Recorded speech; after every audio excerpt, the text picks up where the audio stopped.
Hello and welcome to episode 19 of Mad Knitting. Today is May 31st, 2022, so I am just squeaking in one last episode before the month ends for real. It is Tuesday. My name is Susan and I'm your host. My pronouns are she, her, hers, and I will put my social media handles on the bottom of the screen so I don't have to keep repeating them every single episode. Today I have just a couple of finished objects to show you and only one real work in progress. So this might be a shorter episode today, but we'll see if I end up rambling a while. So the first finished object is something that I pre-recorded last week because I had to send it off to the recipient. So I will insert that here. This is a special finished object segment that I am recording on Monday, May 23, to show the project that I am making for my little niece who turns 4 this weekend. I'm leaving town for a 3-day conference tomorrow morning on Tuesday, which means I have to get this done and packaged up and out in the mail before I leave in order for her to get it on time for her birthday. And that is really important to me, that she get it on time. So even though I am kind of all over the place mentally today, I really wanted to get this done. I really wanted to get this on video. So I am kind of rushing through. Anyway, to start with, the pattern is called Frog and Toad. It is based on the stories by Arnold Lobel, and they're absolutely charming. I read them a lot to my own kids, and I sent a set of the books to my niece for Christmas, and she really loves them. So I thought this would be a really nice birthday present for her. So the pattern is from Frog and Cast, and I ordered a special kit. You don't have to get the kit, but I did because everything was dyed specially or chosen specially for the pattern. So let me show you the yarn, even though I know I've showed it previously. So first of all, they hand dye DK weight yarn for the actual bodies of Frog and Toad. So here is the green color for Frog.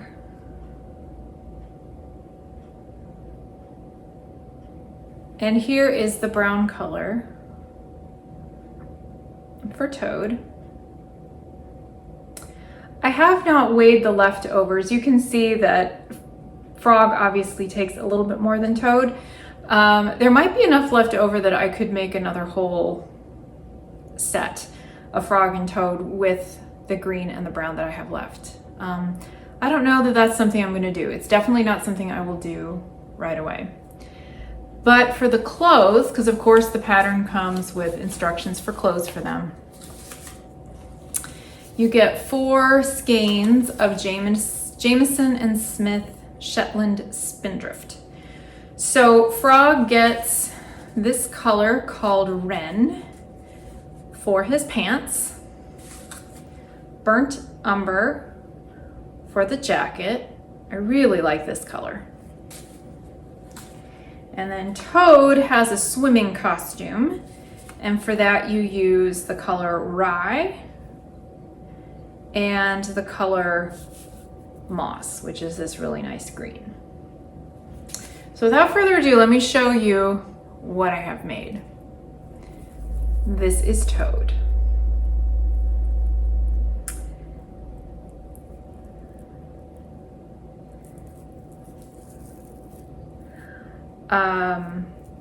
In my previous episode, I talked a bit about the construction, so I won't go over that again here. I did this morning steam block the feet, the little paddle feet, and the hands. This is for both Frog and Toad because they were sort of curling up, but I just put a damp towel on top and heated it up with a hot iron, and that seemed to take care of it. So I still have one little end to hide sticking out. Frog is not actually stuffed yet because I'm just like running short on time. It'll get done before tonight. But this is Frog. As you can see, he is longer than Toad, which I think is fairly accurate to nature. Toads tend to be shorter and squatter and browner than frogs. The eyes, let's see, what do I want to say about constructing these? I talked about the construction. The eyes were I put those off till the very end because it just seemed like really fiddly and fussy, and they weren't hard, to be honest. There's nothing difficult about anything in this pattern, but the finishing really took a while. I'm feeling stressed about it because of time and because I have this trip coming up.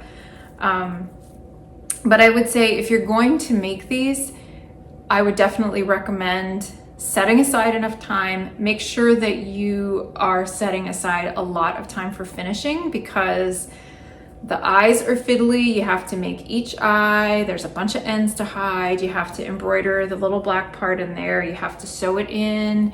You have to embroider the mouth. I mean, it's just, the end result is definitely worth it. I really love how this has turned out. But it took a while to get it all done. Part of that was because of the clothes, but I'll show you those in a minute. So to stuff it, I don't know if you can hear when I squeeze it, but the pattern recommends that you stuff with either walnut shells or poly pellets or something with a little bit more weight than just like polyfill stuffing.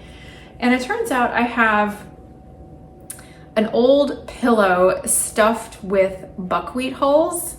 We ordered this several years ago thinking it would be better for sleeping. I used it for a while, kind of fell out of love with it, but the buckwheat hulls are organic, like we could just compost them, but I've kept the whole pillow. I have it here. It's kind of heavy. But the idea is that if you need to fill it up more or take some of them out to adjust for your own sleeping comfort, it's really easy to do because you just unzip it and either pull some out or add some. But one of the reasons I kept it was because in the back of my mind I was thinking, you know, this would be a really good organic stuffing for toys, which I don't make that often, but every once in a while, such as now, comes in handy. So this is what it looks like. I just put the holes in a bowl. I don't want to spill them. And use the spoon, maybe I can demonstrate kind of. Use the spoon to scoop them in the top of, because you leave the top of the head open. That's the very last thing you do is close that up.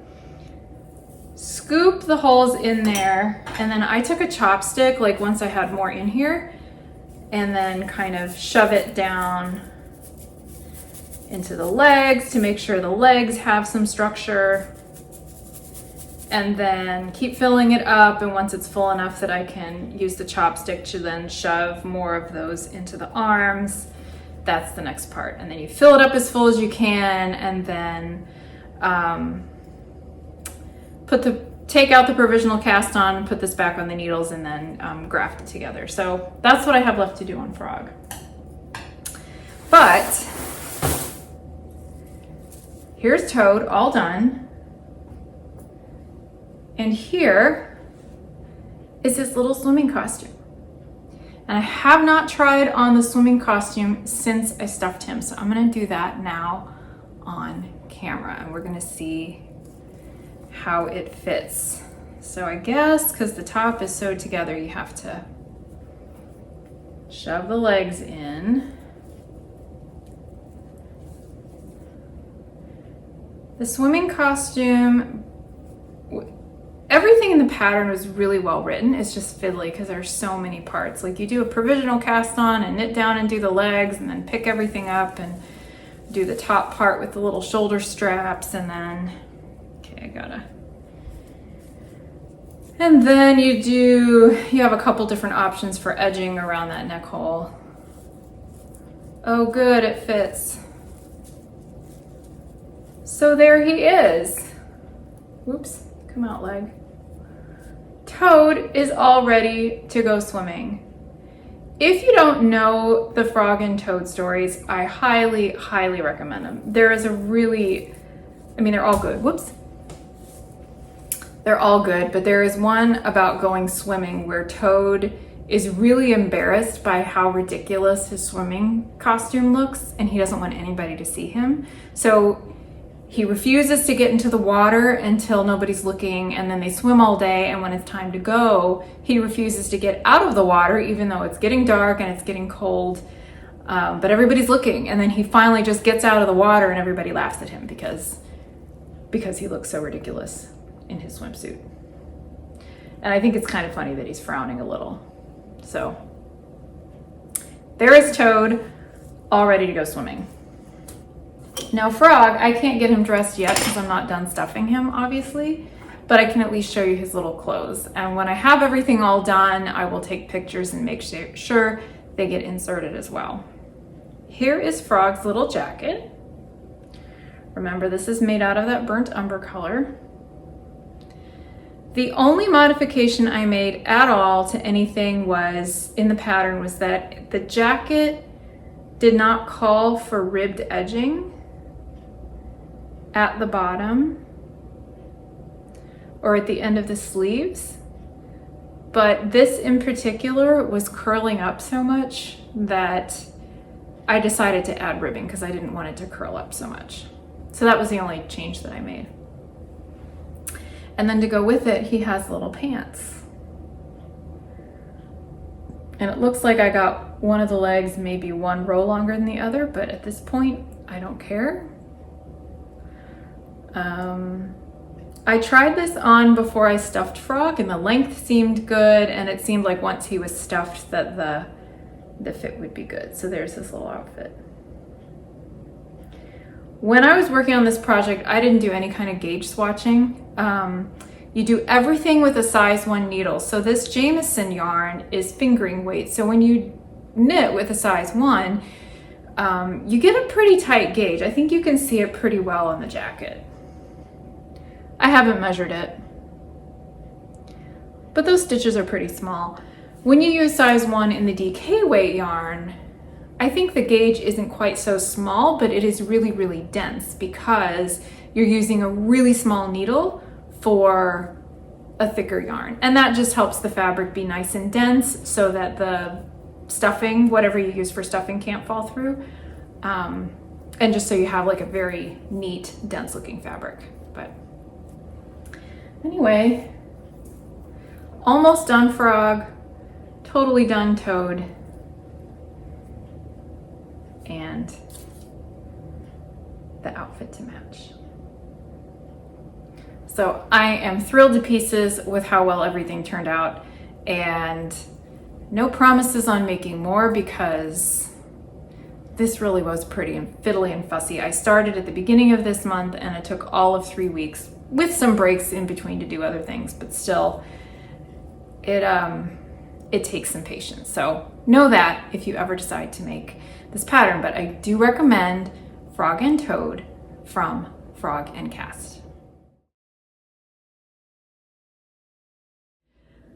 So as you can see, I didn't even quite get Frog all the way finished before I had to record that and then, move on with my day. So I will make sure that I get some pictures in if I haven't already so that you can see everything all finished. I also forgot to mention in that clip that the kit I ordered is from Kelson Goods. So I'll make sure there's a link to that in the description box below. Last time I checked, they were out of stock of those kits, but you can still see like what's in them. And if you have other yarn that would match that you would like to use, then it's just helpful to check that out. So Frog and Toad were a lot of fun to make. I think my niece really liked it, really liked them. I know my brother was just very charmed by the whole thing. So yeah, that was a lot of fun. I think I'll take a little break from toy making for the moment because it is a pretty fiddly thing to do. So Anyway, so that was the first finished object. The second one is something that I've showed here before. I'm going to show it here all undone. This is another Polka hat. I had a lot of sitting in concert time and sitting around time, so this is why it's got done so quickly. I also went to a conference for a few days last week, and I work for an organization that was running the conference and had to sit at the registration table for many hours.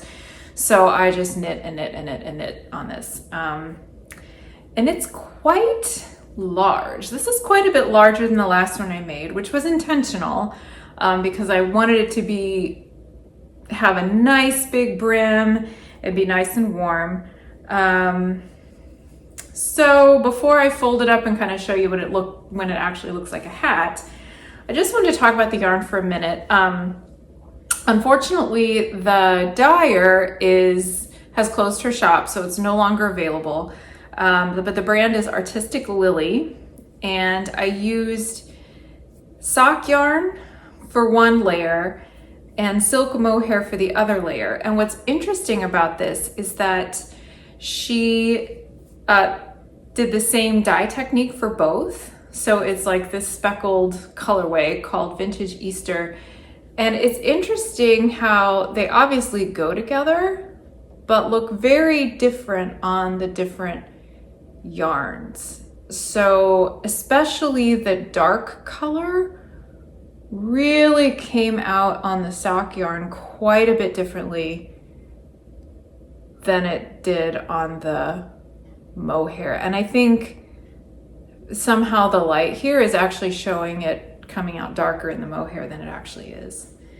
Anyway, so one of the cool things about this hat is that you can wear it with whatever layer you want on the outside, depending on your preference or whether you want the fuzzy part touching your skin or not.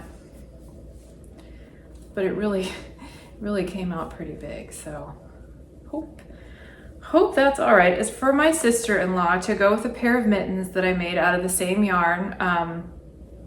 The mittens I made, I actually held the yarns together, like double-stranded, so it like coordinates pretty well. But it's a pretty big hat.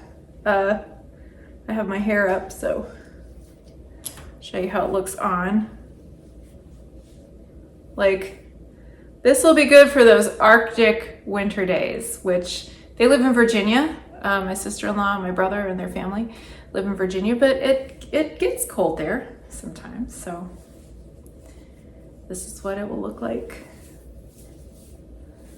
the other way with the mohair on the outside. I think I prefer it with the mohair on the inside, but like I said, you can wear it according to your preference. So again, this is the Polka hat by the Bergen sisters. They are twins, and they have a book called Moon and Turtle that came out, and I've showed it here before, but I'll make sure there's a link to that in the description box below. So I only have one work in progress to show you. There's a pair of socks that I'm not done with yet, but there is nothing interesting or new to say about them, so I didn't even bring them. But the one thing I do have going, sorry, I'm all over the place here, is the Buffalo Rose Tee. And I will show you the cover photo. I'll post a picture too on the screen because this is just in black and white. But it's by Carol Chan. Her business name is KC Knitting Co. And it's just the coolest thing because there's this buffalo, like large scale buffalo plaid design overlaid with roses. And this is what I have so far. I worked a lot on this over the holiday weekend. And I really, really like how these colors are coming out. So I've got, this is stash yarn. I'm using Cascade 220, that's the dark navy color. The light gray is Berroco Lanas in the color Fog, which is left over from a sweater I made for my daughter. The red I'm using is Valley Yarns Northampton. Cannot remember the color name. I don't know what it's left over from. But I have this and like one little nugget left, but I think that's gonna be plenty because I am about halfway done with the rose pattern, maybe a little more. So I don't think there's gonna be a problem with what I have left of it. Now, I started this and I put it down for like at least a week, if not 2, because I was intimidated by the color work. Normally color work does not intimidate me, but this pattern, as you can see, has, even when you've just got 2 colors going, there are long floats. So some rounds you've got, depending on how the checker pattern goes, you have sometimes 7, sometimes 9 in a row. And then once the rose motif is introduced, you've got 3 going. So 3 colors at a time, which is a huge pain if you ask me, but worth it if you have a good pattern. And in addition to that, these are really long floats. And I already dealt with that on the Unbearable hoodie that I made for my brother. And it was just a pain. So I kind of put it off because I thought, okay, I know I'm going to need to learn a new technique for this. And I just had to be ready for it, which I finally was over the weekend. Now the technique I used is ladder back jacquard, and I will show you the inside of this so that you can see what that looks like. So if you can see, literally it looks like a ladder of knit stitches going up every so often. This is in the 3 color part too. And I'm telling you, this technique was a total game changer. I have definitely dealt with long color floats before, especially with 2 color knitting. I'll just sort of catch, you know, whichever one has the long float, I'll just catch it every few stitches. But this is a superior method, especially with the 3 colors of yarn. It's just so much neater. I think the tension is more even, and I think it's just more stable in general. So if you're not familiar with the ladder back jacquard technique, I will not attempt to do a tutorial here because I am just learning it myself, and I'm a little bit awkward the way I execute it, but it's getting better. But just to explain very briefly, you pick a spot somewhere in the long line, you know, of stitches, you know, say every 5 stitches or so, and you create an extra stitch with your contrasting color using backward loop cast on. And every time you come to that stitch going around, you pull all of your colors to the front, purl that stitch with a contrasting color, and then move all your colors to the back. And it works just as easily when you're working with 3 colors as when you're working with 2. So I hope that made sense. If it doesn't make sense, I encourage you to look up a tutorial online. I just did a Google search and I sort of cobbled together the technique from a couple different picture tutorials I found. Unfortunately, some of the top hits are from people that have been pretty problematic on social media, so I don't want to give them more voice here. But if you're interested in the technique, I highly encourage you to look it up and figure it out. It is not hard, and it really, really makes 3 color work and long float, you know, color work with long floats a whole lot easier to manage. I am losing stitches off my needle, so maybe I should stop waving my knitting around. With the 3 colors, it's going to be pretty thick, especially in this section with the roses. It's not going to be very stretchy, so I'm hoping I picked the right size. I really didn't want this to be boxy, so I picked the one that only had like a couple inches of positive ease. So assuming my gauge is where it's supposed to be, this should fit nicely, but not too snugly. So I guess we'll see. The pattern only calls for short sleeves. Because it's made out of wool and it's going to be so warm, especially in this trunk section with the color work, I do plan to lengthen the sleeves, and I haven't really figured out how to do that. I will figure that out when I get there. So that's the Buffalo Rose tee. Those are my only things that I have going, really. I do want to talk quick about a project that I want to do. I think I mentioned in my last episode, when I recorded, it was like really hot, and I mentioned that I would like to make a couple more, or a couple of like warm weather things, summer tops. And I have something picked out. I'm still just swatching. The top I would like to make is the Heart of Glass tee, which I'll put a picture of.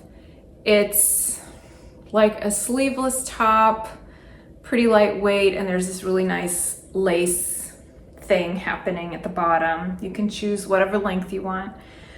And I have some hemp for knitting yarn that I bought years ago at a shop that I think is no longer in existence. It is 100% long fiber hemp. It's this really cool dark teal color. I have 5 skeins of it, so I've got about 800 yards. This says it's fingering weight, but I'm doing a gauge swatch and I'll show you what I've got so far. So hemp yarn, I knit once with a hemp blend, but never 100% hemp. And I think that it feels a lot like knitting with 100% linen. It's really stiff, at least before you wash it. It's not very forgiving on the hands. And it's, yeah, kind of wiry, kind of ropey. And I'm surprised at how loose my gauge is. The label says that you should get 7 stitches to the inch using a size 2 needle. The pattern I want to make calls for a little bit looser gauge than that. It's more of a sport weight. So I started with size 4, and I was not expecting it to be this big. I mean, that's like mesh. Like I could see through it. So after size 4, I went down to a 3, and we're going to see what a size 3 does. It's still meshy. I mean, I would definitely have to wear something under it. But I think I like the look of a little better. I'm not sure that I want to knit too much. I don't know that I'd want to knit on a smaller than size 3 needle, in part just because I think it would hurt my hands and be really uncomfortable and just not be a very enjoyable experience. But I think I really like the color of this, and I think that especially once it's washed, it should be nice and cool and just a really nice top for summer. So that's my plan, assuming the gauge is close enough to work for that sweater. But yeah, that's what I have in the works. I think I've got a few minutes left that I can still ramble on. So I think I'll share just about a couple of books that I've been looking at. I've got one. Shall we call this a review? I don't get promotional stuff. Nobody sends me stuff. I bought this. But I could not resist this book by Mayu KP. I believe she is Finnish. But it's a big old thick book. It's called Contrasts, Textured Knitting. And it is chock full of really, really beautiful patterns that are, as the title indicates, textured knitting. So it's lots and lots of cables, mostly. A lot of sweaters. There's a hat, maybe a couple of shawls, but it's mostly sweaters. And I think there are 23 patterns in this book. So, you know, even though it costs a fair chunk of change up front, you're getting good value. Okay, This is called the Long Road Pullover. I'm gonna cover the instructions. And it is just beautiful. It's got cables all over it, and this cable pattern comes in several iterations. There's this pullover, there's a cardigan, and my personal favorite version of it is the hoodie, which I want it. It would be like a coat. I just think it looks so much fun to make. It looks like something I would wear constantly in cold weather, and it would be a huge yarn eater. I'd have to get some yarn for it because I don't think I have enough of anything to make that. But it's one of my favorites in the book. Another one I really like, this one's called Alku. It's an all over cable cardigan. It's got an open front.